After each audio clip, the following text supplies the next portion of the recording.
नमस्कार दोस्तों, आज हम आए हैं दयाराम कलेक्शन। जो हमारे सुशील भाई हमारे क्लाइंट है, आज हम उनके पास आए हैं। चलो आज उनसे मुलाकात करते हैं और जान के लेते हैं हेल्थ इंश्योरेंस का अनुभव उनका हमारे साथ कैसा रहा। ये हमारे सुशील भाई का शॉप है। नमस्ते सुशील भाई।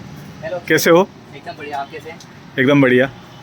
बस सुशील भाई, हम थोड़े इसमें हम ये जानना चाहते थे हमारे कस्टमर के लिए कि आपने हेल्थ इंश्योरेंस का आपका शुरुआत कैसा हुआ और आपको कोई उसमें अनुभव आया है क्या, और लोगों ने हेल्थ इंश्योरेंस लेना चाहिए क्या?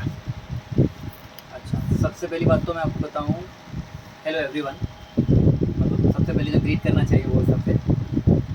अभी देखिए, हेल्थ इंश्योरेंस की जहाँ तक बात है, अक्षय वैसे मेरे बहुत अच्छे फ्रेंड है, फैमिली फ्रेंड ऑफ माइन। तो ऐसा समझ लीजिए, मतलब जो हेल्थ इंश्योरेंस की जो शुरुआत हुई, डिस्कशन जो हुआ, तो सबसे पहले अक्षय के साथ ही हुआ। Akshay came up to me और उन्होंने पिच किया कि भाई हेल्थ इंश्योरेंस क्यों ज़रूरी है। उन्होंने उनसे मायने समझाया हमको, और मायने समझाने के बाद ये रियलाइज़ हुआ कि आज की तारीख में जैसे कि लाइफ है, जो लाइफ हम जी रहे हैं, और इस लाइफ में जिस तरह की गतिविधियां हैं, जिस तरह के अप्स एंड डाउन्स है, जो सिचुएशन हम फेस कर सकते हैं, अनएक्सपेक्टेड हैं, कुछ अनफॉर्चुनेट सिचुएशंस हैं, तो उनसे निपटने के लिए, उनके लिए रेडी रहने के लिए, and to be precise enough कि मेंटली रेडी रहने के लिए और फिजिकली रेडी रहने के लिए हेल्थ इंश्योरेंस का कितना इंपॉर्टेंस है, वो उन्होंने मेरे को बहुत अच्छी तरह समझाया। आई वॉन्ट टू से कि हेल्थ इंश्योरेंस जो है, everybody must go for an health insurance. उसमें कैसा है, एक फाइनेंशियली अगर आप कभी कभार क्या होता है, हेल्थ का अगर सेटबैक आता है तो nobody is mentally and physically ready, and monetary wise तो मतलब कोई जल्दी ऐसा रेडी नहीं होता कि भाई इतने सारे अनएक्सपेक्टेड आ गए। तो उसमें क्या है, आपका अगर हेल्थ इंश्योरेंस आपने निकाल रखा है ऑलरेडी, तो दैट कैन बी ऐसा समझ लीजिए बैकएंड पे कोई आपके लिए है जो आपके लिए वो एक्सपेंसेस मैनेज कर रहा है, और वो आपको इंश्योरेंस फैक्टर वहाँ पे कभी भी काम आ सकता है।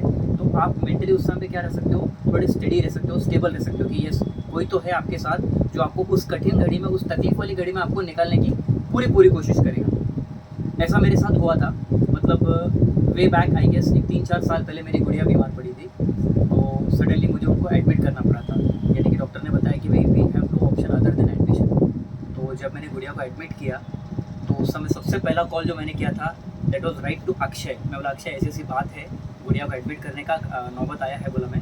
तो ही सेड डोंट वरी, आप जो भी हॉस्पिटल में एडमिट कर रहे हैं, आस्क देम कि भाई तकलीफ क्या है, परेशानी किस चीज़ की है, और उससे कैसा बाहर सकते हैं, एडमिशन के लिए कितना समय लगेगा और क्या उसका वे आउट होगा उस हिसाब से।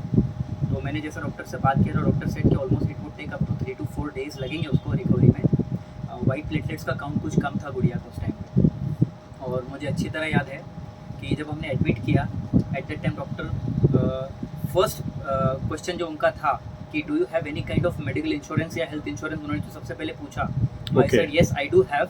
तो बोले which company? I proudly said that I have a star insurance health company, health insurance है मेरे पास स्टार का। तो उन्होंने बोला ठीक है, okay, no doubt, we can go head with that.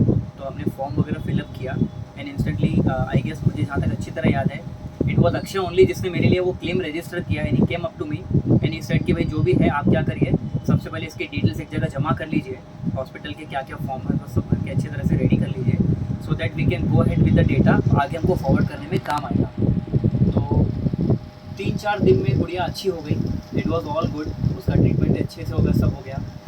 आपके यहाँ से, स्टार हेल्थ के यहाँ से कोई एडवाइज़र भी आए थे, और उन्होंने भी डाटा कलेक्ट किया, उन्होंने मतलब सारा फीडबैक लिया भाई आपका क्या है, कैसा है, मतलब कितने दिन का पीरियड बोला है डॉक्टर ने, सारी डिटेल्स और फॉर्मेलिटीज़ उन्होंने पूरी की, एक छोटा सा फॉर्म भरवा के लिया, और आई गेस फिर हमने क्लेम जब रजिस्टर किया था, hardly within 15 to 20 days I guess वो क्लेम मेरे अकाउंट में आ भी गया पैसा हो गया। हाँ, तब क्योंकि आप जो अस्पताल में थे, हाँ, आई थिंक वो नेटवर्क यानी कैशलेस नहीं था वहाँ पे, वो रीइंबर्समेंट था। तो वो मुझे इंस्टेंट, मतलब जैसे मैंने फॉर्म भरा था ना, तो मुझे उन्होंने बता दिया था कि यानी कि जिस हॉस्पिटल में आप आए हैं, हाँ, तो they don't have a cashless facility of insurance वगैरह वो सब से। या बट जब इमरजेंसी था तो आपने जो नज़दीक हाँ, है वहाँ पे तो आप, वो मैंने मैनेज कर लिया, but immediately after that I guess कि 15 to 20 डेज का स्पैन रहा होगा, मोटा मोटी बात, उसके ऊपर नहीं। तो I receive almost 95% of my claim through that district, मतलब उसमें जो पूरा था ना, 95% मेरे एडमिनिस्ट्रेशन चार्जेस छोड़ के शायद बाकी पूरा पैसा मुझे वो अच्छी तरह से मेरे अकाउंट में आ गया था।